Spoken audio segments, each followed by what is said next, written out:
Welcome to League of Women Voters. We're putting on a webinar this afternoon. There's a lot of interest in Ashland on ballot measure 15 to 14. You've probably got your voters pamphlet that you can read some of the comments people have made. We have today with us, I'll introduce myself first. I'm Kathleen Donham with Voters Service, and helping me is Barbara Klein, who is monitoring the chat and the Q&A, and our web administrator is Abigail Hertzler, who will be handling the technical issues. Our presenters is first Joe Lessard, the Ashland City Manager, and then we have Dave Runkel, who is part of the Save Our Parks campaign in opposition to the ballot measure. And third, we have Michael Gardiner with Protect Our Parks, and he is with the Budget Committee. And right now, and formerly Parks and Rec. I'll reintroduce them when they speak. We're going to start out, Joe Lessard has 10 minutes of presentation, and then there'll be time for questions. We're going to spend 20 minutes with each of our panelists. So, Joe, are you ready to begin? Certainly. Can everyone hear me? Yes, thank you. All right, I'm going to share my screen.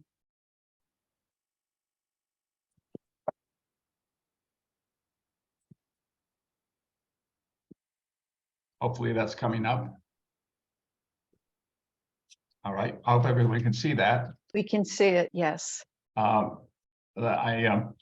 off, thank you for asking me to participate. I appreciate the opportunity to provide information to the citizens of Ashland about the ballot measure.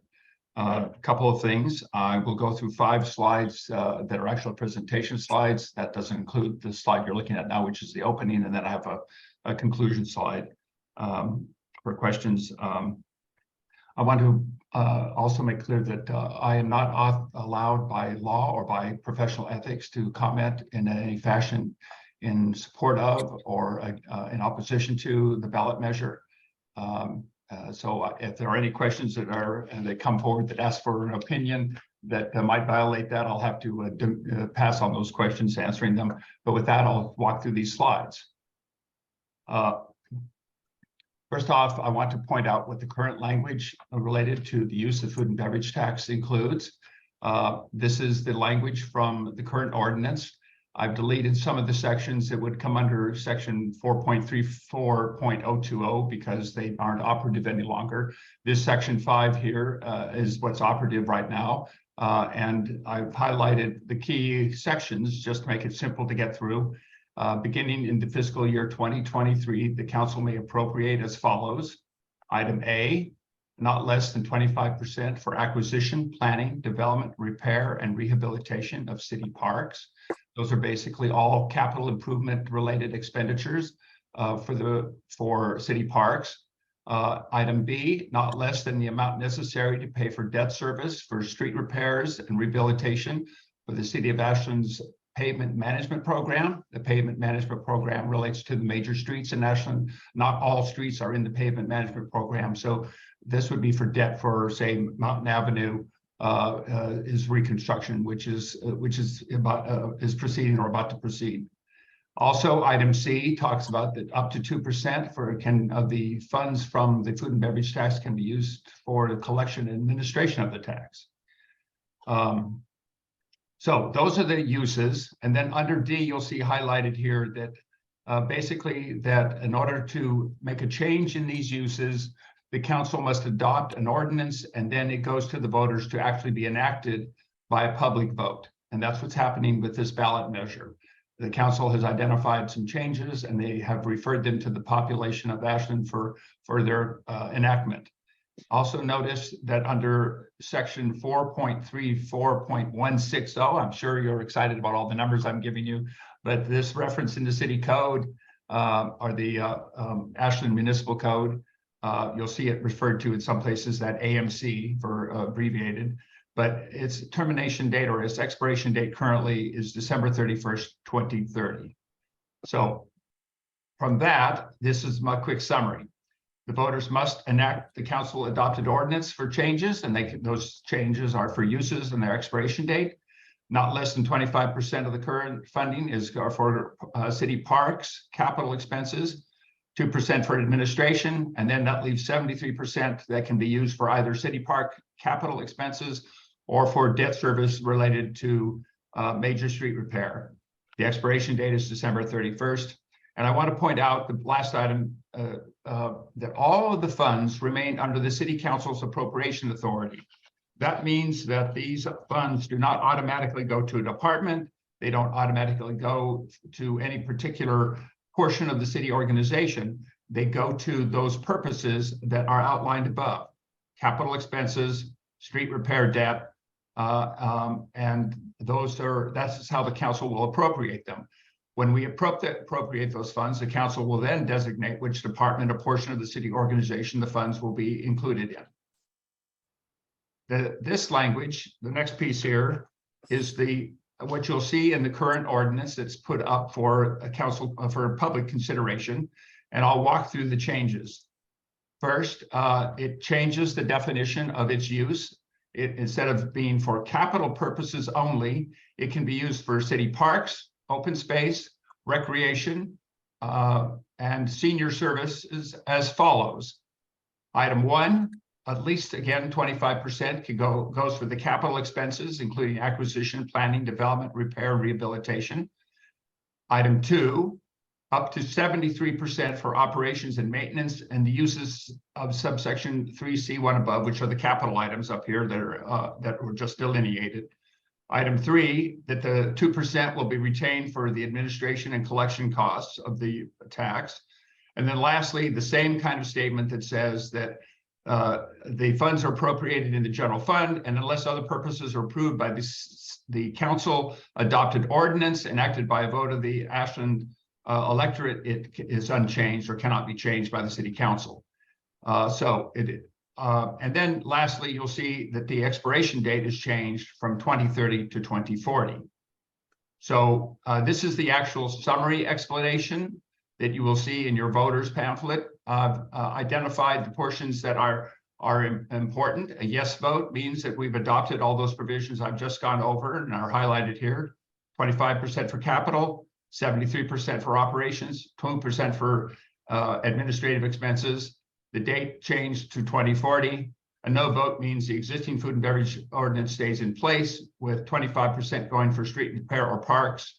25% for capital expenses related to city parks. Street repair or parks can also cover the 73%. And lastly, the administration of 2%. So in summary, the proposed ordinance key points include, again, the voters must approve any change in the uses or expiration dates going forward in the future if this is adopted. The 25% for capital expenses related to city parks is retained. The portion on the 2% for funding is retained, but it's at a specified 2% instead of an up to amount. Its uses for the 73% are changed from city parks capital expenses or debt related to street repair to city parks, open space, recreation, and senior services, or for capital expenses and for, this is a key point, for capital and or operational expenses.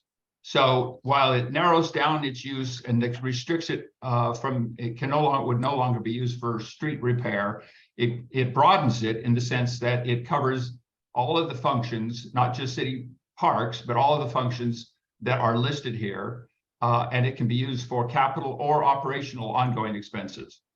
Lastly, the date is extended from 2030 to 2040, and I'll mention again that the authority for the appropriation of funds, and funds cannot be expended unless they're appropriated by the city council, is retained. They still have the appropriation authority.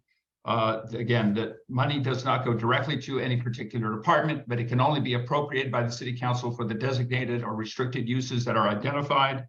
And I also should note that appropriations are made by the city council based on budget requests, and that this funding source would be used as a source to pay for those budgeted expenditures. And with that, I'll go to questions. Thanks, I Joe. did that in 9 minutes. You did that. You were very quick. And that was very informative. We had some questions come in to us earlier, and I think some of them you've answered, but one just came in now that has also been repeated a couple times. So could you please explain the difference between repair and rehabilitation and maintenance? Oh, okay. Well, repair and rehabilitation would be major expenditures on a facility to make sure that if it has deteriorated, to put it back into operational shape or maximize its ability to operate and function as intended. Maintenance is more ongoing expenses. Fixing a door handle, making minor repairs to window caulking, adjustments to shelving or so forth, things that would normally, the normal wear and tear, daily wear and tear kind of things you would see. Whereas repair and rehabilitation are major expenses that would probably most likely be in our capital program versus being in an operational budget for just ongoing maintenance. Okay. I'm not certain that this question wasn't answered or that it's not precisely what you said, but I will ask it anyway. What are the advantages and what are the risks of Parks and Recreation being able to mortgage this revenue stream? Well, first off, the current ordinance allows the funds to be used for capital items, which means that it could also be used for servicing debt related to those capital items. The change broadens its use, so it's not just capital items. It still retains the 25%, but the balance of it can go for operations or maintenance. The authority to do any debt issuance or to identify specific funds to service that debt remains with the city council. Okay, still on maintenance. Where will the road maintenance funding come from? That's a good question. In the current biennium, road maintenance and repair items are funded by franchise fees. The council in the last biennium moved the funding away from the debt service costs, away from the food and beverage tax, and moved it into the franchise fees. If this funding is authorized, then we would continue that practice. Okay, this is a good question. I wish I had seen it earlier, but instead of leaving up your slide that just says questions, could you go back to your slide listing the proposed uses so that as you're talking now and as people are asking questions, they can see that. Thank you very much. That was great. Okay, under which department do each of the newly covered services fall for administration? The operational items are all currently funded in the Parks and Recreation Department as appropriated by the City Council. If passed and use of food and beverage tax for street project ends, where will funding for these projects come from? I think you may have answered that already. Yes, I think that's the franchise fee answer. Okay. And again, people are asking the difference between, this one may be a little different. What is the difference between servicing street repair debt and street repair? Oh, okay. Well, major street repair rehabilitation requires in order for you to have enough capital to take on a large project, you generally either have accumulated a pot of money that you can use for that project, or you issue debt. In which case, when you issue the debt, you have to make debt service payments. So the franchise fee, as we mentioned before, could be either of those, but we don't have a pot of money under the franchise fee. Instead, we use it to issue debt against it, and that's how we pay for the debt service. Okay, two very interesting ones here. With either option, are we locked into the 5% food and beverage tax up to, I assume she means up to the deadlines that either the 2030 or 2040? Let me answer that question this way. You're not locked in, but you are capped at what the percentage can be. The council under the ordinance has the authority to reduce it if they wish. but they are restricted from going above the 5%. Good. Can there legally be a proposition that locals don't pay the tax by showing an ID, or it being a seasonal tax when OSF is open? Those questions probably go beyond my understanding of the text right now. I think to try to restrict it to local would be very hard to differentiate, because it's charged by the restaurants, in which case the restaurant would have to know where you lived and have to identify that you could be exempt from the tax. I think you probably wouldn't be able to administer that. I don't know the answer to the question about seasonality. I think that's a question I'd have to refer to somebody with a legal background in tax law understanding. Someone asked, what are the franchise fees? Oh, franchise fees. Well, when the public right-of-way is used for utility service, as an example, that we charge a fee for the use of the public right-of-way. It's basically public property, and so if you want to use it for a business purpose, we charge you a franchise fee. So gas lines, telecommunications, even water and wastewater and electric utilities, particularly if they're private sector companies, would pay franchise fees. Okay, I'm not positive that this is accurate, but the person asks, why wasn't the year 2030 mentioned in the voters pamphlet that this could end in 2030, in other words?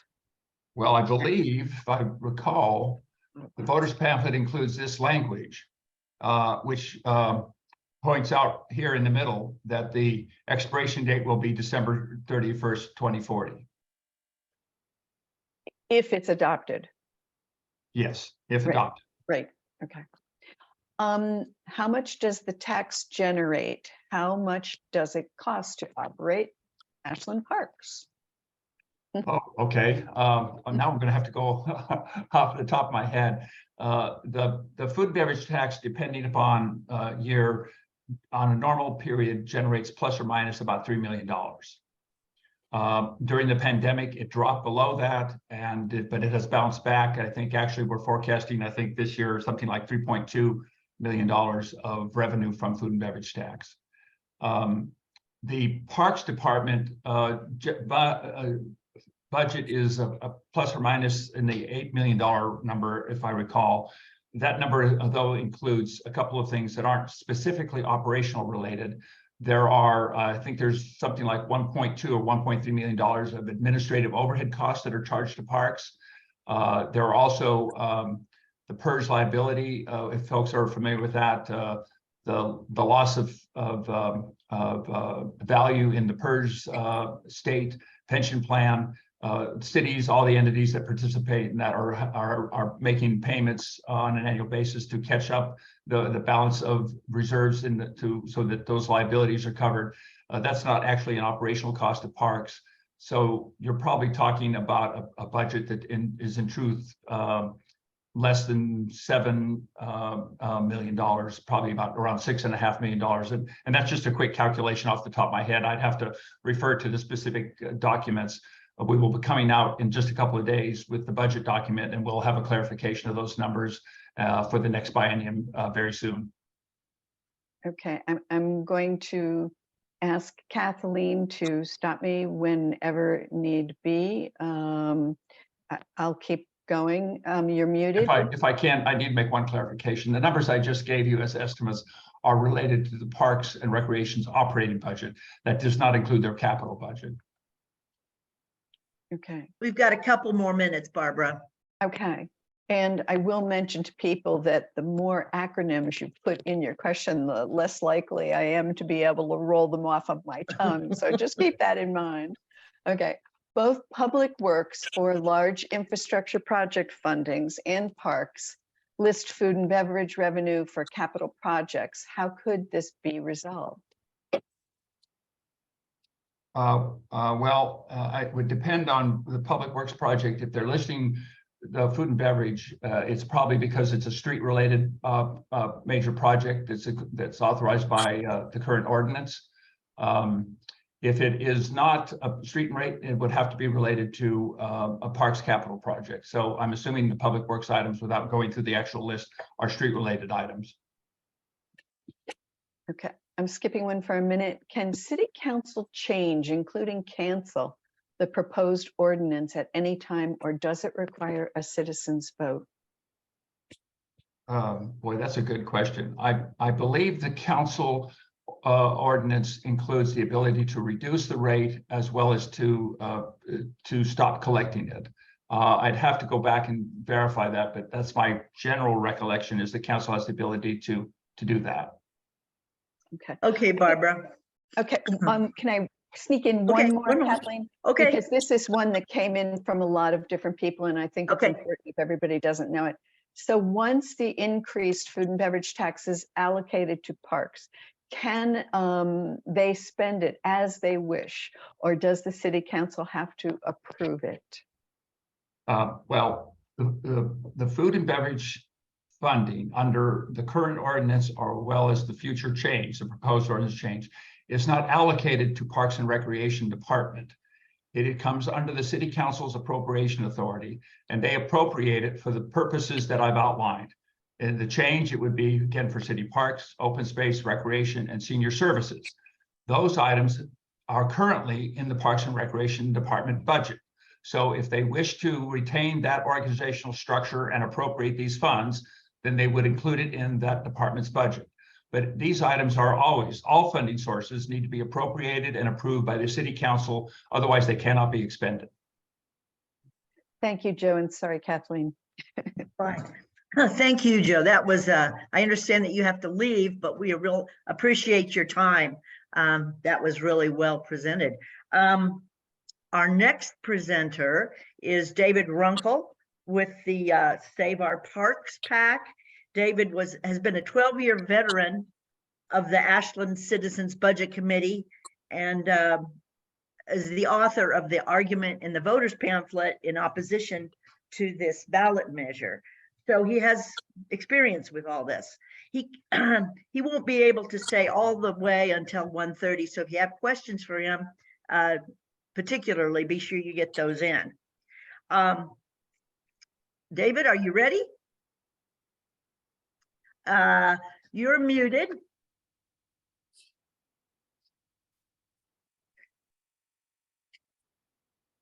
I go.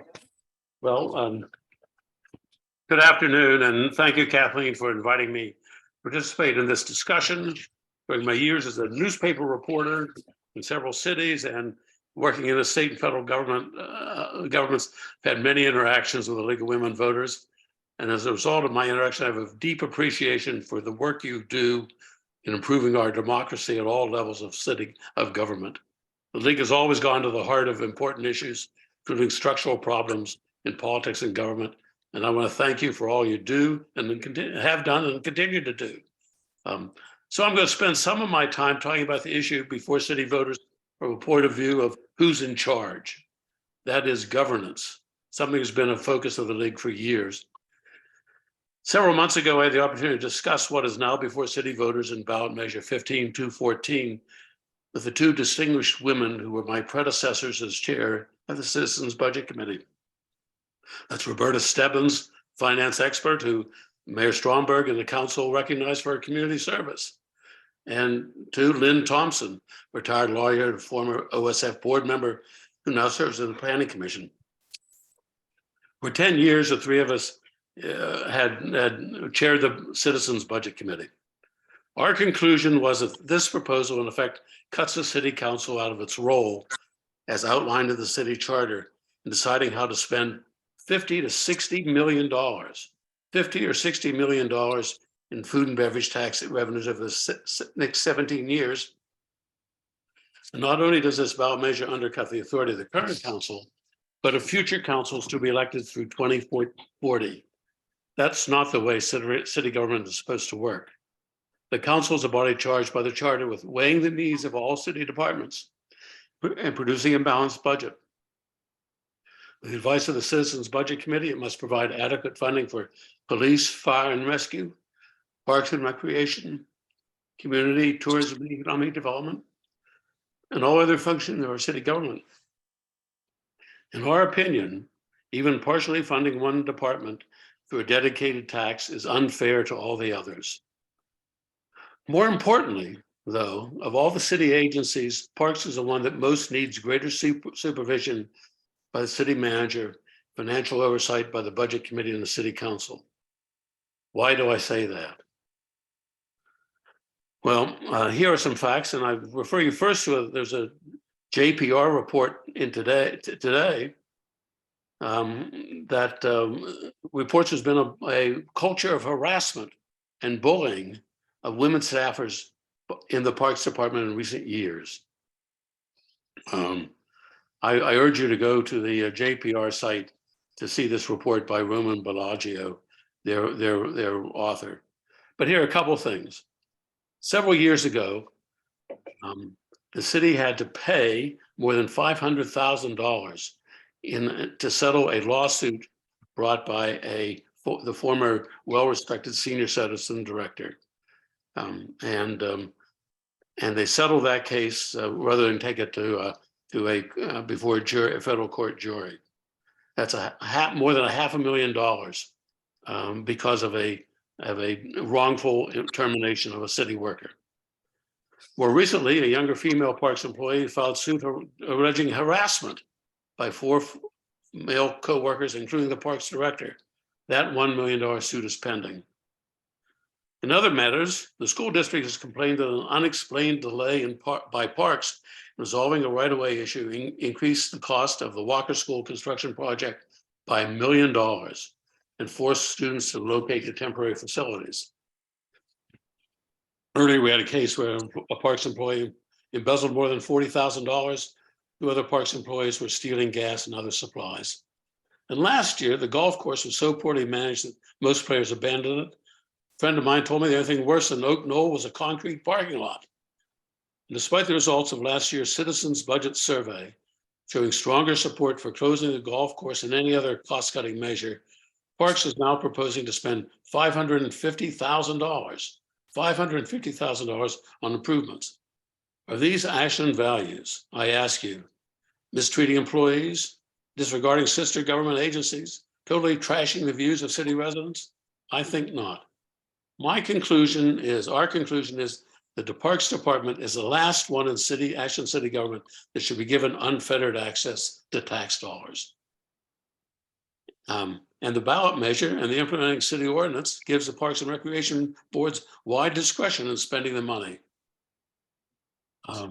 Yes, it would be appropriated by the council, but the management will all be in the hands of the Parks Department. Moreover, concerns have been raised that instead of using this money to maintain parks, it will lead to bond sales. This would add to the city's debt without approval by the voters. Nothing in this ballot measure, the implementing ordinance, would prevent that.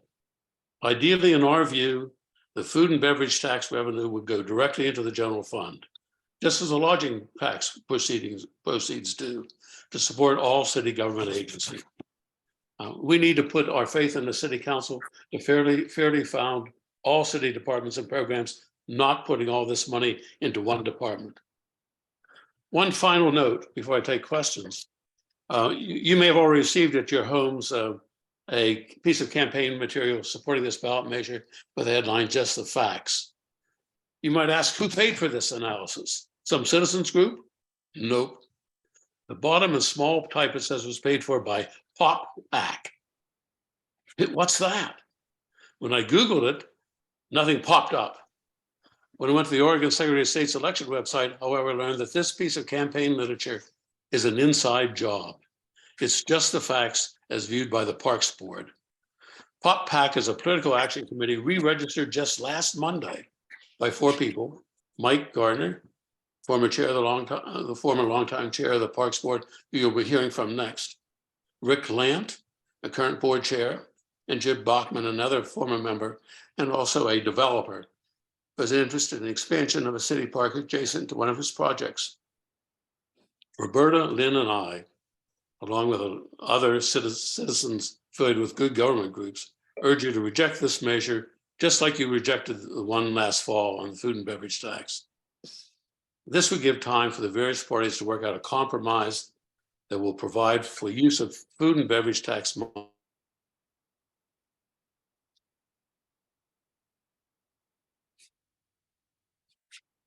Abigail, I got a freeze on Money. mine. Okay.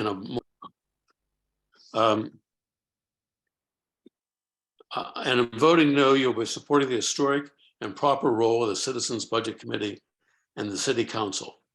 Our full statement in opposition to the voters pamphlet is in the voters pamphlet. Please give some consideration to it. That's all I'll take some questions.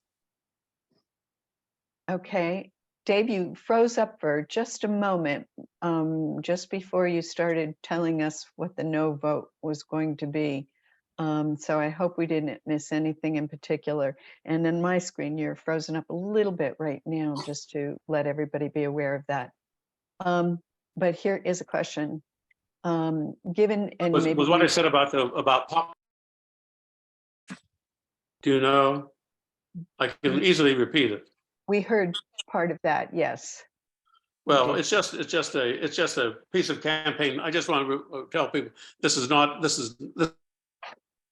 Given that the city council has to approve capital expenditures from food and beverage proceeds as they have had to do, why is governance an issue? We were just affirmed that the city council would have to approve capital expenditures. I'm afraid we're having a terrible problem with Dave's connection. Kathleen, perhaps we want to go on to Michael, Right. and then come back to. And then come back. That sounds like a good idea. We're going to continue with Michael Gardiner. Michael is part of the Ashland Citizens Budget Committee also, and formerly with Parks and Recreation. And he is the author of a support position in the Voters Pamphlet. He also will have 10 minutes of presentation and then 10 minutes of questions. And then hopefully we can get David Runkel back. So Michael? Good afternoon, and thank you very much. I'm here today to mostly to answer questions on the position of supporting the ballot measure on food and beverage, 15-14. It came before the city council at a citizens group request to allocate funds from the food and beverage to parks in this election.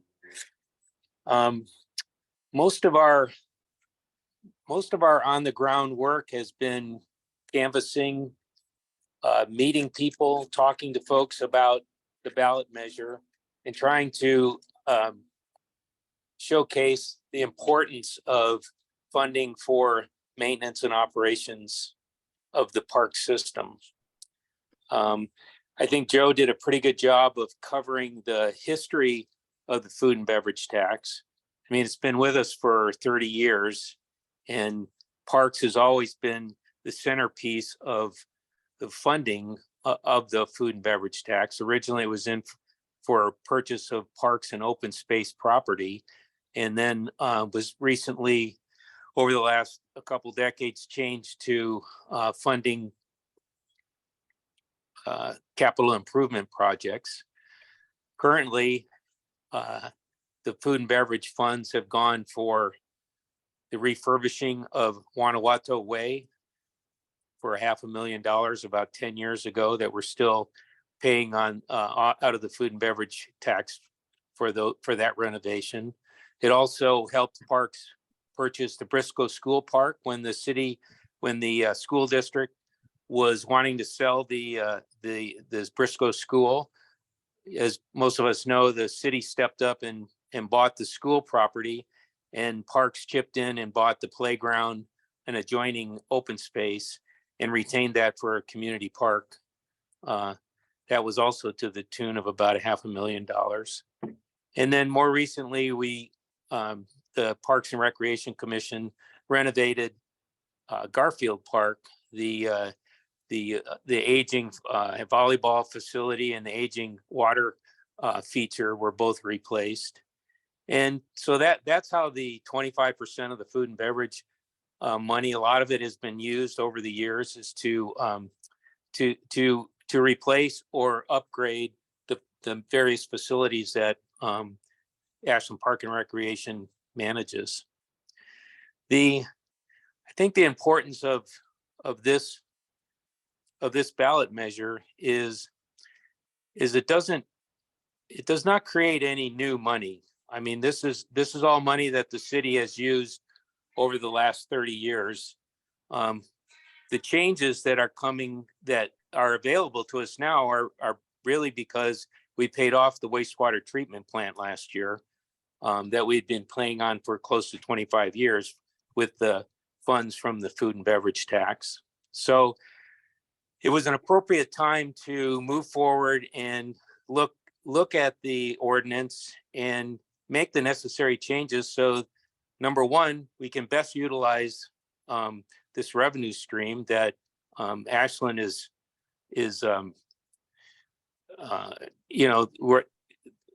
we're grateful that we have it. It does help out the overall general fund. And by using the food and beverage tax to support parks, it actually does take pressure off the city's general fund, since that's where all of parks operations budget is funded from at this time. I think some of the things that we've been talking to citizens about are if the $2 million that Joe referred to, it's actually a higher amount, but the 25% continues to go to parks for capital improvements. The other portion, the 73%, is close to $2 million, and that will free up that money in the general fund to be used for other departments such as fire and police.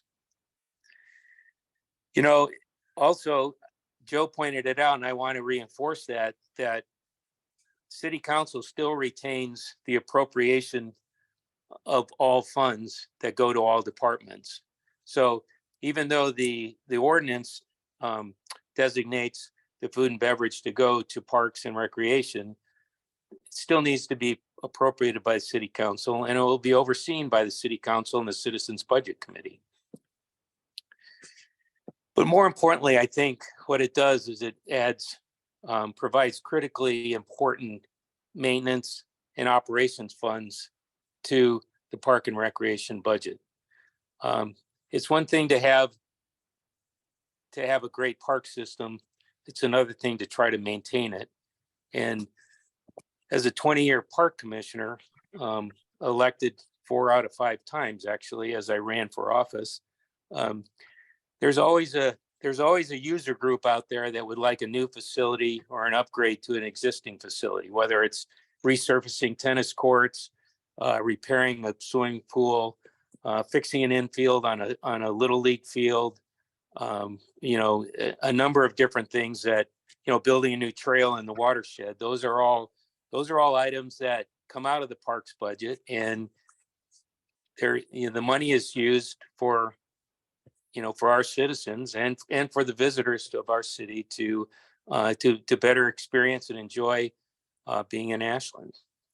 So that's about all I really have to say. I'd be more interested in answering questions and seeing if I can help set the record straight. I know this wasn't a debate, so I really have nothing to say about anything that the No folks laid out just prior to this presentation. But I will once again say that I thought Joe Lessard did a great job of presenting the facts as to where we are now and the changes that this ordinance would put into play. Thank you. Kathleen, do you want me to go back Right, to questions for Dave? Actually, I have a question that was sent in to me a couple days ago by a senior who wasn't able to use Zoom. And then she asks, economy and flux, city budget, along with OSF and SOU having to lay off 80 plus and reduce their budget by millions, I am greatly concerned with committing to this large amount of money, 90% of the food and beverage tax, and extending this to the year 2040, all for just one department in the APRD. Where will our economy be in 2040? This morning, our Ashland News did we need a new water treatment plant with a cost of 60 million. Should we share this F&B tax within our city and prioritize where the greatest need lies? She brought up a lot of items there, but if you could answer that. I'd be happy to start, unless you, because these are related to a lot of budget matters. If that's okay with Barbara's. Michael, did you want to start first? Actually, you were breaking up quite a bit there, so I'm not sure I captured the whole question. I was breaking up, Michael? Yes. Oh, well, if I'm breaking up too, why don't we, Well, I got most of what you said, Kathleen. I think the concerns were a lot of expenses coming up, and how does the city make a decision on where to spend them? And I think there's some very valid points that are raised by this person, and it's our view, the view of Roberta, Lynn, and myself, that the city council should have maximum flexibility on allocating tax revenues, and that there's nothing different should be nothing different. We shouldn't anymore. But you get away from the process of specifying that this food and beverage tax money go for certain services. They've got to go in the same pot, just like the lodging tax money goes into the general pot, and let the city council then make a decision of how to allocate it. But putting it in, giving one department an advantage over other departments by putting this food and beverage tax money into one department is just the wrong direction to take. David, thank you. I'm going to let Michael answer a question that has been submitted by Barbara regarding what he said, and then we'll come back to some more questions for you. Okay? Yep. Michael? Yes. Barbara, do you have a question for Michael? Oh, okay. I have to trail down for those. Yes, I do. Hang on a second. Two of these might go together because one is very easy. A citizen, you mentioned a citizen group, and did you mean Rogue Valley Mountain Biking Association? And then that's one. And I know these aren't related, but they're quick. And then the other is, does the Parks and Recreation really need $10 million solar pool for a few citizens who can afford and use, who can't afford to use the Daniel Meyer pool? Well, I'll answer the first one. The citizens group that I said that I belong to is actually the Preserve Our Parks. It's a political action committee, and that's who sponsored our advertising. That's the group that I'm involved with. And second, the Daniel Meyer pool is pushing 40 years old. You can ask any pool specialist out there, and there's a limited life on those kind of facilities. Just like if your toilet in your bathroom started to fail after 40 years, you might have changed all the fittings, and you may have tried to fix a leak, and pretty soon you realize that it's old and needs to be replaced. And quite frankly, that's where Ashland Parks and Recreation is with the Daniel Meyer pool. It has actually been well maintained for the last 40 years, and kind of they're almost in triage now with some of the ways that they're trying to keep the tiles from delaminating in the pool. And the concept behind the replacement pool originally started out about 6 years ago, and it was to simply replace the pool. Since that time, with smoke and also meeting our climate goals in the city, different ideas have been explored, such as green heating for a new pool. I was told once, and I'm not exactly sure this is correct, but the Daniel Meyer pool might be the largest heat consuming or energy consuming facility in the city. So looking at ways to provide green energy for a facility like that would be important. The other thing, back to smoke and seasonal, right now the pool can only be used during the spring, summer, and into the fall months.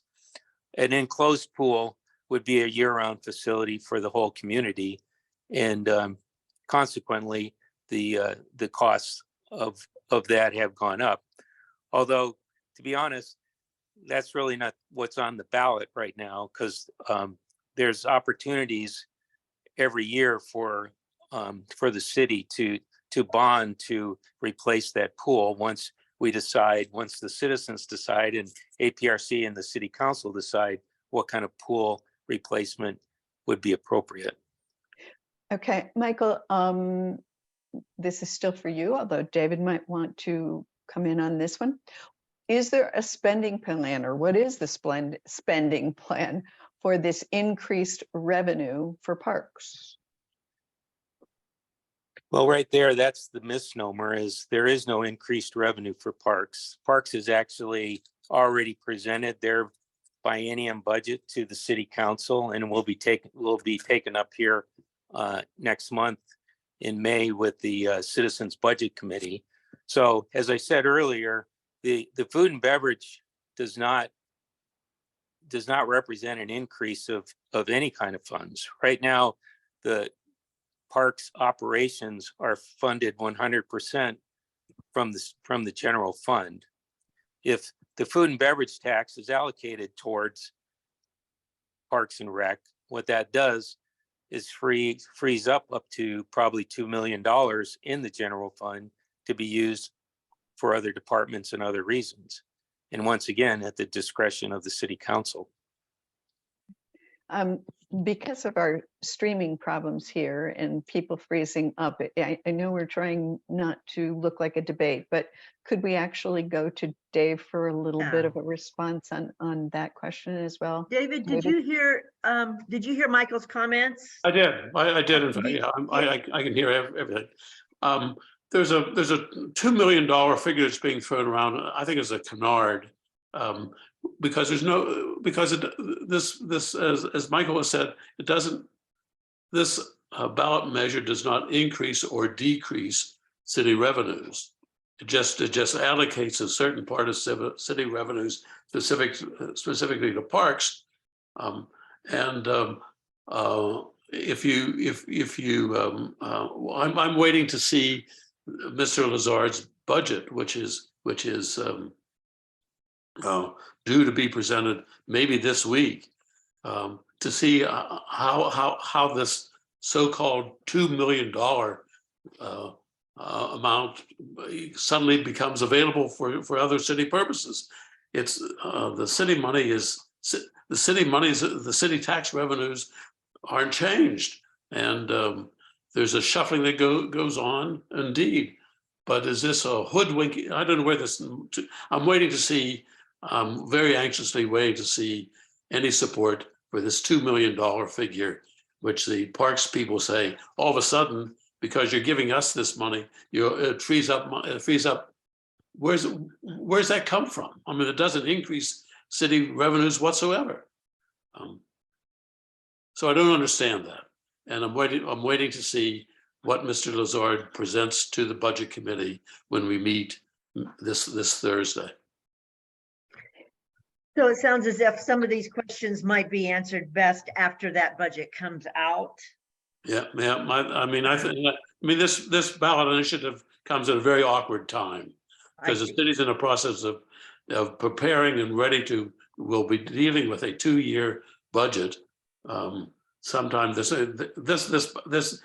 ballot referendum is at the wrong time. It's a wrong thing to do, and it's a wrong time to do it.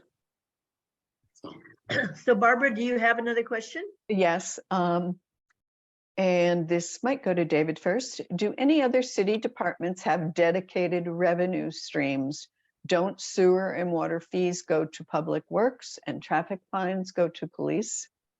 Exactly, that's absolutely true. But those are not dedicated funds. Those are you're talking about the enterprises of the city, the electric department, the water department, and so those fees go back to, those are in separate funds. We're talking about, but this is general fund money we're talking about. General fund money we're talking about. It's